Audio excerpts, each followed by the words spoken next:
Welcome to another episode of the AI Files, where we explore the fascinating world of artificial intelligence and its impact on various fields of education. Again, I'm your host, Corey Gill, and today I have a special guest, Clayton Rhodes, from Durham College in our Faculty of Liberal Studies, and he's here to share his insights on his personal use and the innovative way they've actually incorporated this into the COMM 1100 course. So, welcome, Clayton. Thank you, Corey, for having me. I really appreciate it. Great to be here today.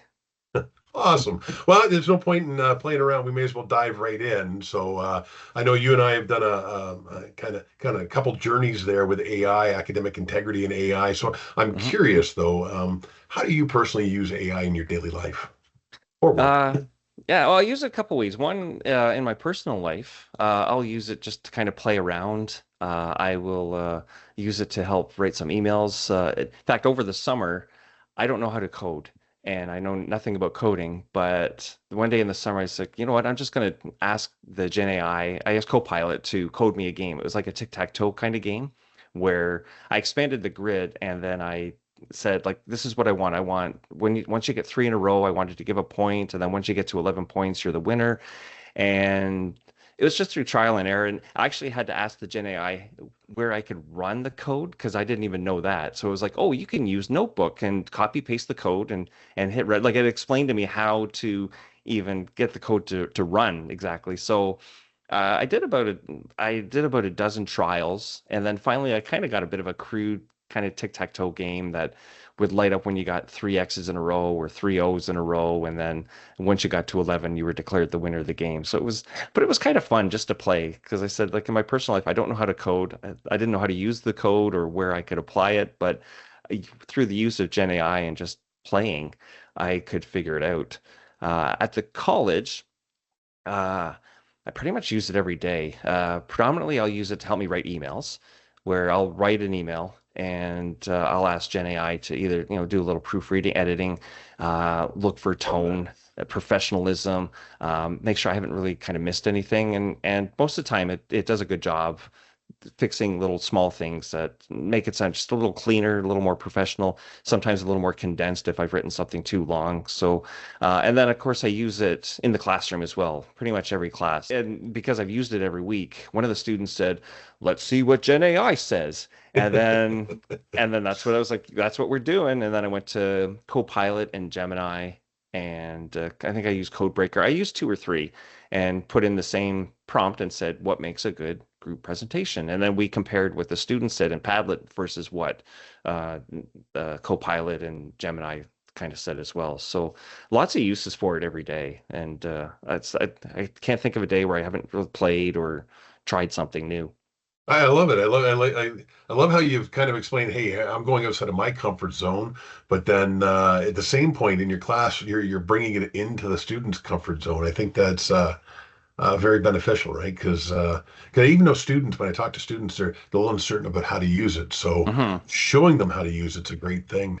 Um, it's fascinating though, because you mentioned the classroom, and I love that. And you mentioned that you strengthen your own exploration in it. But I know in our conversations, you talked about the fact that you and the team have actually chosen to integrate AI into the COM 1100 course. I wonder if you can share what drove that and maybe even what some of the outcomes have been. Really what we're trying to do at the college is prepare students for the workplace so that they're successful in the workplace. Awesome. And kind of the mantra at the college has been our students aren't going to lose their jobs to Gen AI. They're going to lose their jobs to someone who knows how to use the generative AI. So why would we not have our students know how to start using prompts or think about prompts so that they get the output that they're looking for? So for us, when we were revising the COM 1100 course, it was almost a no-brainer that we wanted to incorporate the use of generative AI right into the course. And it actually is one of the fourth learning outcome where we have students, they need to learn how to use the generative AI and we evaluate it. Awesome. So So it's measured. I love that. it's measured, yeah. And it's good for a couple reasons. One, it does get the students using it, but it also gets the faculty using it too, especially those who maybe are not comfortable. And so we did it a couple ways. One, we have an email assignment, but we ask the students to deliberately write, like type out an email with errors and mistakes. And then we ask them to use the generative AI and the prompts to see if it catches the mistakes and put it in a professional tone or clean it up in a certain way. So we give them a scenario where they're writing an email, but deliberately making those mistakes, using their critical thinking skills to evaluate what the generative AI has done, and then doesn't need any further revisions. And then the other thing I have them do, at least in my class, and I think the others did as well, is not using just one Gen AI. Use Right. Copilot, use Gemini, use Find, use Codebreaker. Because they're all a little bit different in the way they approach the prompts that you enter and what are those prompts that you enter. So we did that. And the other thing we did was proofreading editing activity where we have a paragraph where there's multiple spelling and grammar errors. And we asked the students to see if they can find the errors first and then use it to say, oh, okay, Copilot found 9 of the 10 errors, but Gemini found these other errors. And as much as it's about teaching students how to use proper prompts, and I know CTL has a fantastic graph or guide in terms of prompt writing. We have that graphic in COMM 1100 in the PowerPoint slides when we're teaching prompt writing. Fantastic. Yeah, so yeah, we incorporated it so the students can use those formulas to help with their prompt writing, and so it's good for the students, but because it kind of takes away a little bit of that taboo as well, like I'm using generative AI and I'm using ChatGPT, and when you take that away, it's almost a bit of a letdown for the students in a bit of a Yeah. way because like this guy knows, like how did he know about ChatGPT? That was our secret kind of thing, right? But Profs aren't supposed to know uh, about the cool tools we use. exactly, yeah. But for the most part, like when the students start to feel comfortable, they see the professor using it, and I get up and say, I don't know what's going to happen, and let's put it in, and we see what happens. And I said, well, let's see what happens if I change the prompt, and just watching this for the students, just watching their faculty play and learn as we are. I think it gives them permission to say, oh, I can play, learn, and go from there. So. I think it's incredible that you guys chose to do that, and I think it's a fantastic opportunity to bring AI to their experience. Because as you say, we talk to PACs and whatnot, and they're all talking about the fact program advisory committees. For those who don't Yeah. know, we talk to our PACs, and they talk about the fact that it's being used in the workplace, and at least it's growing in use in the workplace, and they're going to expect students to be able to use it. So Mhm. opening that door early on in their education it's a great opportunity. It's interesting too. We've talked a few times about how do we still get the talent students need to be that critical thinking and knowledgeable, but in this new world. And you mentioned find the mistakes yourself, and Mhm. then see if AI can do it. And I'm wondering how student response has been to that kind of an approach. And it's a great way, but it changes the mind. And I'm curious how they take to it. My experience so far is students actually have been really open to it. They want to use the generative AI and having the opportunity to kind of do it, but use it in a critical kind of way, I think has really helped them become more effective prompt writers. And so one of the things like I did in one classroom, we kind of touched on this in earlier conversations, was how many R's are in strawberry and Right. putting into ChatGPT or Copilot. And right now it still spits out, I don't know if I haven't tried it lately, but it still spits out 2 R's. And Yeah, then I you got to give kind you of have props on that. I've been sharing with everybody, but I've been yep. giving source credit to you. But Oh, yeah. Actually it was another faculty member that sent me a TikTok okay, video of someone who was doing exactly that and going through the whole conversation. So when I'm talking about generative AI and the use in the classroom and making sure students are critical, it's no different than when you go to Google. Like you don't click on the first thing that Google pops up because it might be a sponsored content or something. So the same way we teach students about being aware of the internet and what pops up when you do a Google search, it's really parallels the same thing with, okay, yeah, you're using ChatGPT, but you still have to be critical of what the output is that it comes up with because it will tell you there's 2 R's in strawberry. And so when I do that demonstration to the students, it's just a bit of a warning saying, hey, you just can't believe what comes out. You have to take a step back and say, does it make sense? Has it provided me with the sources? And actually, that's what I like about Copilot. Copilot will very often provide you the source of where that content where it came from. So student reaction has been they've really well received. They want to use it. I think they want to use it in a way that still has academic integrity, and they just don't know how. and they're kind of afraid. But if the guy at the front of the room is saying this is how you do it, and this is how you can do it without breaching academic integrity, then that's the next step. So I think for them a bit of a relief, and that Right. they have permission to use it, they can use it, and now they're going to learn how to use it. That consent component. That's good. Now, Hmm. I got to kind of break it because you mentioned academic integrity and this, and I think there's a lot of faculty, educators, whatnot out there that look at that and go, okay, how do I actually ensure if I allow them to use AI, how do I ensure academic integrity and AI responsibility or responsible use of AI in the assignments? Any advice to that since you're living the real world now? Well, it's fluid and always changing because, as you and I both know, today is the worst day generative AI is going to be, and tomorrow it's going to get even better. So I think a fluid, open approach is kind of the best way to do it. One way to make sure there's no issues in terms of academic integrity is take a look at the assessments and say, is this something generative AI can do? And actually, that was the first thing when ChatGPT exploded. In my history of hockey class, I had an assignment where students had to write a paragraph about an honored member of the Hall of Fame or historical hockey trophy. And that was the first thing I did. I was like, "Du-du-du-du-du," and then, oh my God, like it spit out a perfect assignment in a matter of seconds. So I knew that that assessment was no longer valid, that I couldn't use that assessment anymore. And so actually what I did was I went to ChatGPT and I said, I need an assessment to replace this one that generative AI cannot easily replicate. And it came up with an interview assignment. And so now, in place of this paragraph assignment I used to do, I have students doing an interview assignment with a hockey fan, generally like their grandparents or an older relative or something like that. And I have a series of questions. And uh, actually, it's a better assessment. And the students Nice. enjoy it a lot more. And I can tell when I listen to the interviews or watch the video of the interview, the person they're interviewing is clearly happy and excited to be, engaged in this. It actually turned out to be a bit of a blessing in that I had this old assessment that was just writing a paragraph, and it turned into something far more engaging, something that uh, really enhance the students' durable skills in terms of their creativity skills, their writing skills, their interview skills, their organizational skills, all of these durable skills that they can take with them into the workplace, no matter what career they go into. And embrace the ambiguity is what we say in my creativity gen ed class. Nice. I think we're at a stage right now in post-secondary education where we really need to embrace the ambiguity and be open to new ideas.